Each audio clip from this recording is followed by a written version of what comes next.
Hey guys, it's Jonathan McCormack. You can find me over at attachmenthealinghelp.com. I'm an attachment specialist, and I wanted to show a short webinar on addiction.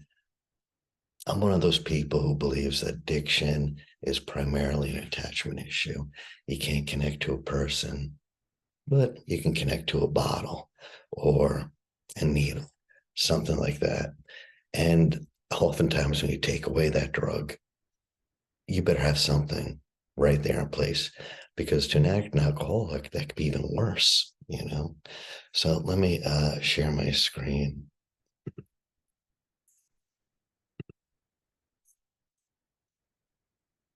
Okay, very nice.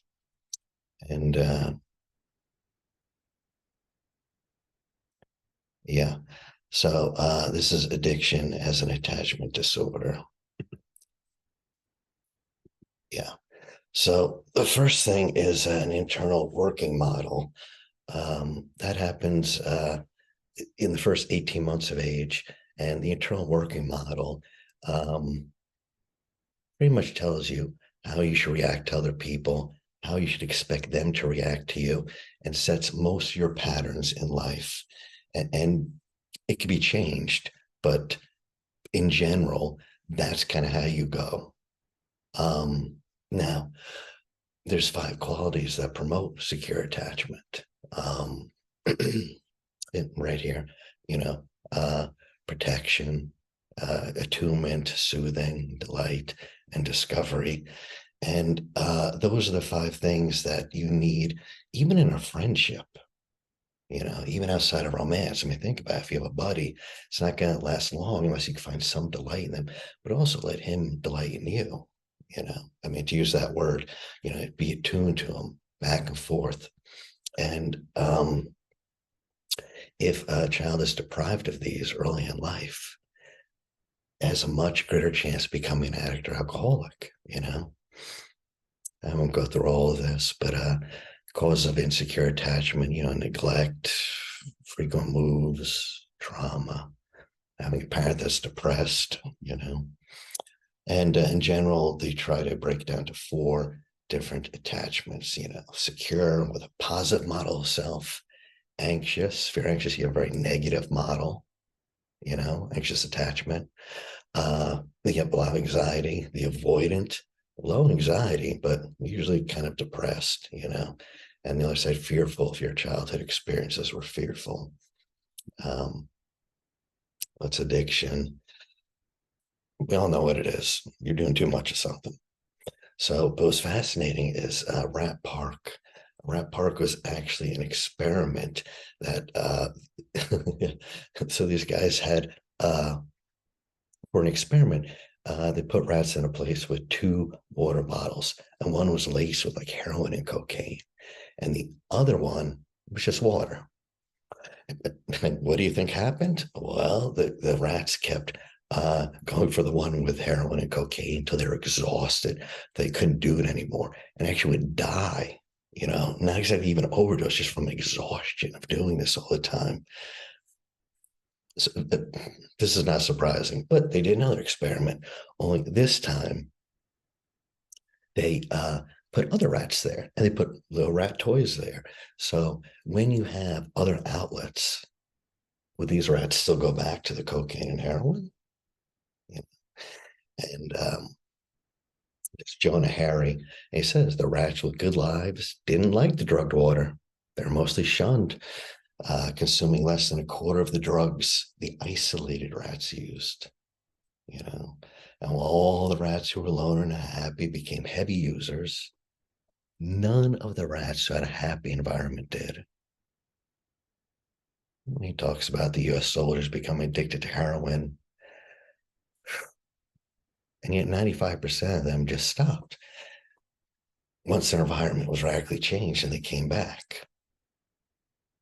Yeah. But yeah, I like Professor Cohen too. He says this gives us insight that goes much deeper than the need to understand addicts. Yeah.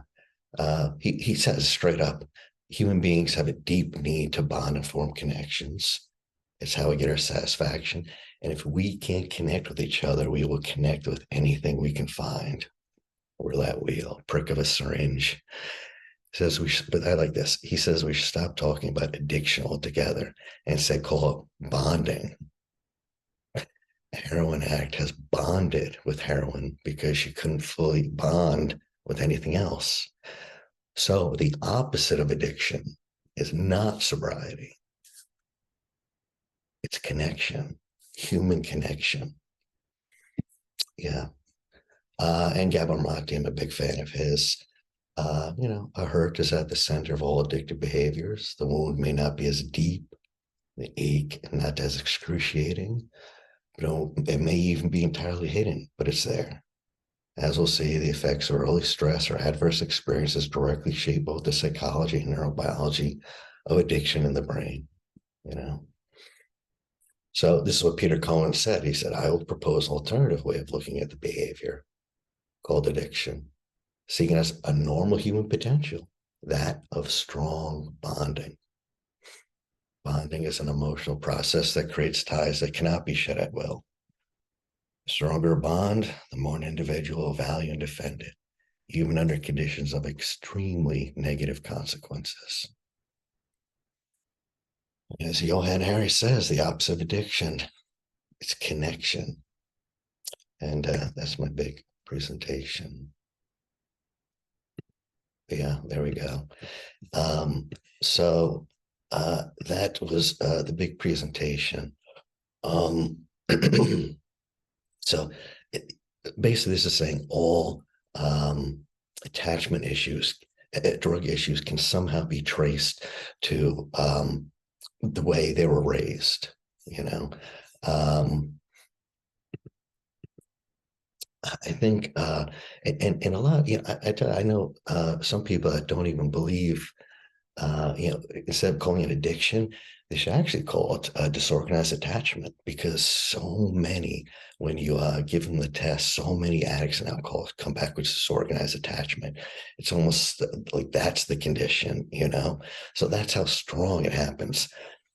And the solution is, of course, bonding, but it's really hard to make connections. That's why things like AA work or 12-step meetings, think about it, give them purpose, friends, social group, socialization, a place in society.